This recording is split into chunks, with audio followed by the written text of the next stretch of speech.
আসসালামু আলাইকুম ওয়া রাহমাতুল্লাহি ওয়া বারাকাতুহু। সবাই কেমন আছেন? তো আলহামদুলিল্লাহ আমি ভালো আছি। বিষয়টি হচ্ছে কি, আমরা এর পূর্বে ক্লাসগুলো আমরা ইনশাআল্লাহ ফেইল সম্পর্কে যত বিষয় ছিল, যেমন ইলমু সরফ সরফের মধ্যে প্রথমত কিছু ফেইল নিয়ে আলোচনা করা হয়, যেহেতু এই ফেইলগুলো রূপান্তরিত হয় ওই বিষয়ে আলোচনা করা হয়। তারপরে কিছু ইসিম নিয়ে আলোচনা করা হয়, যে ইসিমগুলো ফেল থেকে নির্গত হয়, মানে ফেল থেকে নির্গত হয় কিছু ইসিম, তোমার সেগুলো নিয়ে আলোচনা করা হয়। তো ইনশাআল্লাহ আমরা ইলমুস সরফের মধ্যে মূল বিষয় হচ্ছে কি, সরফ হচ্ছে যেগুলো পরিবর্তনশীল, যেগুলো পরিবর্তন গ্রহণ করে, তার মধ্যে ফেল বিস্তারিত পরিবর্তন করে ক্রিয়াগুলো, ওই জন্য ইলমুস সরফ থেকে নামকরণ করা হয়েছে। কে রূপান্তর গ্রহণকারী যাবতীয় ইসিম ও ফেল, তার মধ্যে আমরা কি করেছি, সমস্ত বিষয়ের ফেলে মাজি, ফেলে মুজহারে, ফেলে আমর, ফেলে নাহি, ইনশাল্লাহ এই চারটি হচ্ছে বিষয়, আলোচনার বিষয়। ইনশাল্লাহ আমরা শেষ করে ফেলেছি।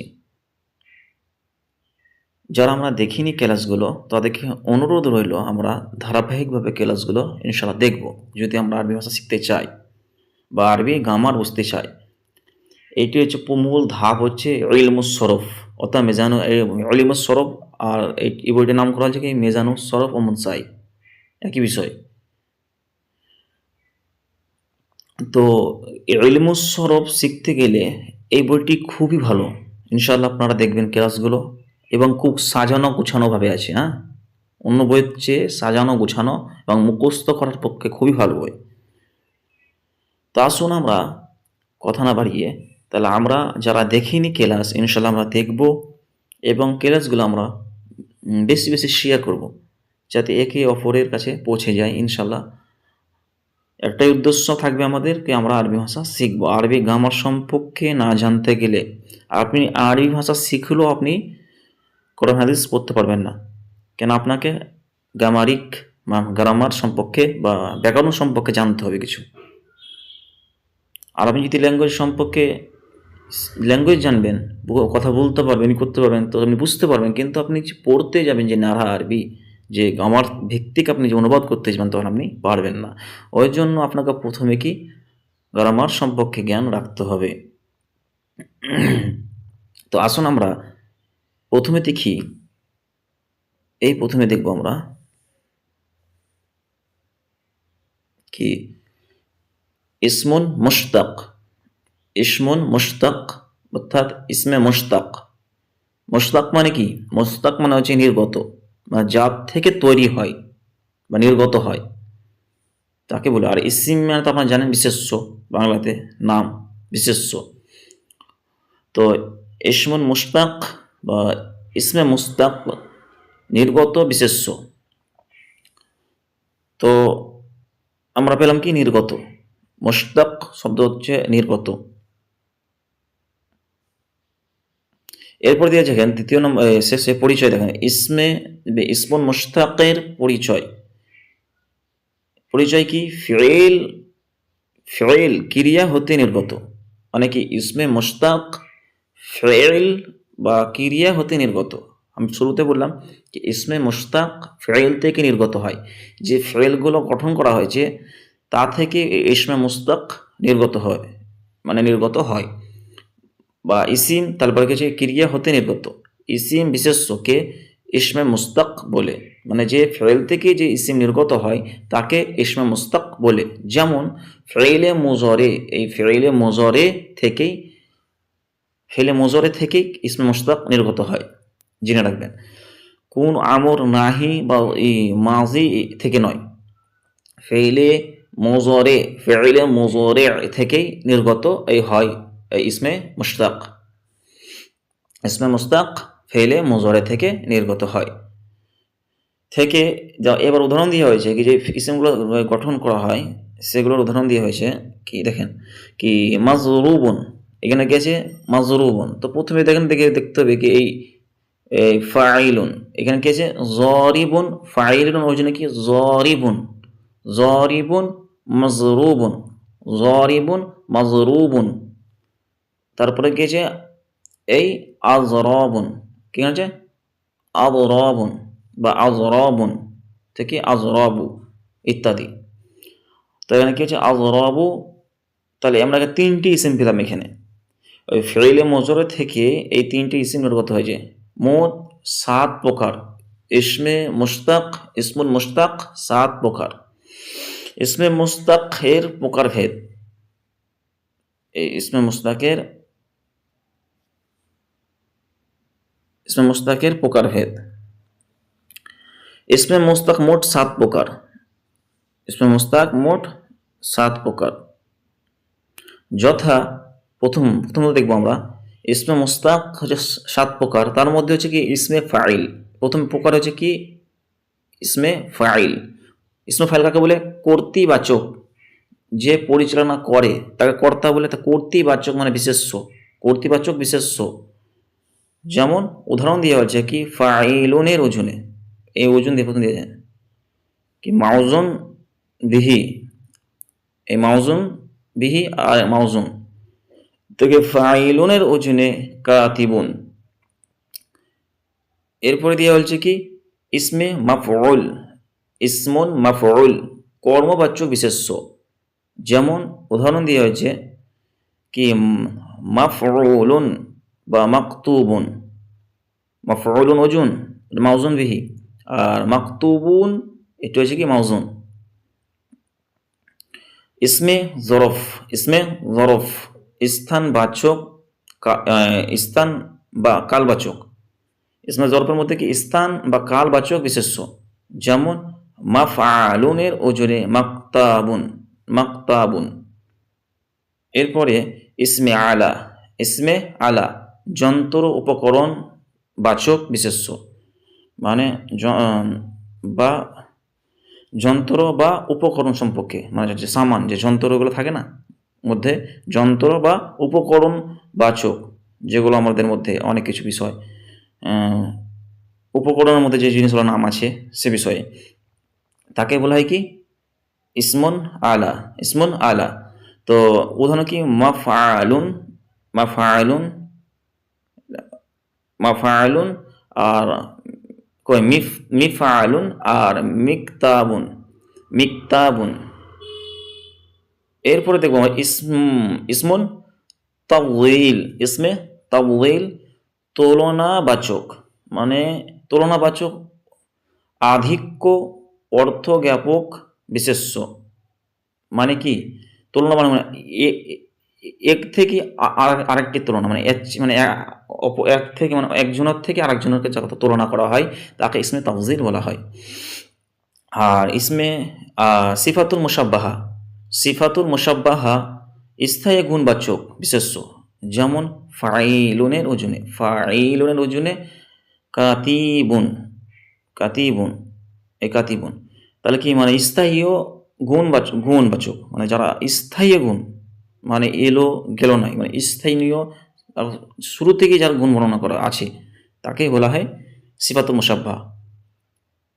এরপর দেখা যাবে ইসমুল ফাইল অর্থাৎ মুবালাগা অধিক গুণবাচক বিশেষ্য, মানে অধিক গুণবাচক বিশেষ্য, যেটি এখানে কি আছে ওজন দেওয়া আছে কি ফাআলাতুন থেকে আল্লামাতুন, আল্লামাতুন ইত্যাদি। তাহলে এই মোট হচ্ছে আমাদের 7 প্রকার ইসমে এই মুশতাক। তো এগুলোর প্রথম 5 প্রকার বিভিন্ন রূপে রূপান্তরিত হয়ে থাকে, মানে এই 5 প্রকার ইসিম, 7 প্রকারের মধ্যে 5 প্রকার ইসিম বিভিন্ন রূপে রূপান্তর হয়ে থাকে, মানে 5টি ইসিম এর মধ্যে 5টি, 7টির মধ্যে 5টি বিভিন্ন রূপান্তর হয়ে থাকে, বাকি দুটো থাকে না, ওদের একটু ওজন আছে, তো রূপান্তর হয়ে থাকে। বিধায়ক এই ক্রমান্বয়ে এগুলোর বিস্তারিত বর্ণনা দেওয়া হলো। তো এইখানে হয়তো অনেকজন বুঝতে পারবেন না কি ক্রমান্বয়ে অর্থ হচ্ছে কি ধাপে ধাপে বা ধীরে ধীরে বা ধারাবাহিক একের অপরের মানে এক অপর মানে ধারাবাহিক মানে কি মানে ধারাবাহিকভাবে মানে আস্তে আস্তে মানে তারপরে ধাপে ধাপে মানে বর্ণনা করা হবে। লেখক এটা বলছে কি ক্রমান্বয়ে মানে কি ধাপে ধাপে বর্ণনা করা হবে বা আস্তে আস্তে একের পর এক আপনারা শিখতে শিখতে যাবেন, দেওয়া হবে। তাহলে এই হলো আমাদের বিষয়। ইনশাল্লাহ আমরা ইসমে মুশতাক এই 5 প্রকারে ইসমে মুশতাক আমরা শিখলে ইনশাল্লাহ আমাদের কাছে একবার মেজানো সরফ একবার ক্লিয়ার হয়ে যাবে ইনশাল্লাহ। এরপরে আমরা শিখব মুনশাইব। তো আসুন আমরা কিছু আরেকটি বই থেকে ইসমে মুশতাক সম্পর্কে জানি। ওই বইটি খুব ভালো হবে ইনশাল্লাহ। দেখুন,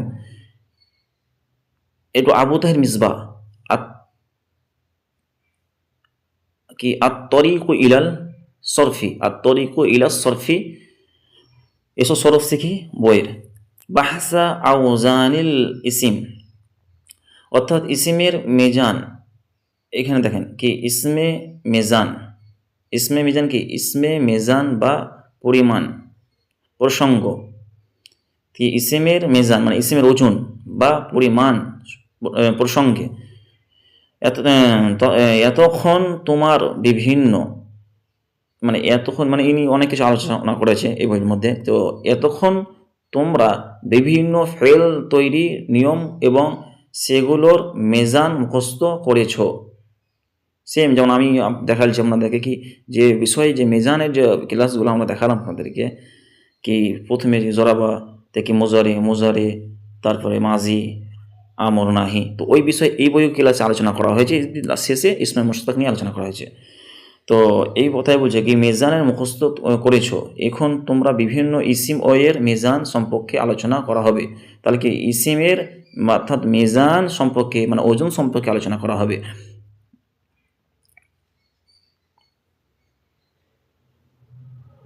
এরপর কি দেওয়া হচ্ছে কি ইসিমের পরিচয় তুমি এখানে তো ইসিমের পরিচয় তো তুমি জেনে এসেছো কি আরেকবার তা দেখে নাও, মানে তুমি জেনে এসেছো তো আরেকবার তুমি জেনে নাও। মূল বিষয় আছে কি ইলমুস সরফের পরিভাষায় ইশতিকক মানে এই ইশতিকক বা শব্দ নির্গত একটি গুরুত্বপূর্ণ বিষয়। এর অর্থ হলো একটি মূল শব্দ থেকে প্রয়োজনীয় পরিবর্তনের মাধ্যমে অন্য একটি শব্দ নির্গত হয়।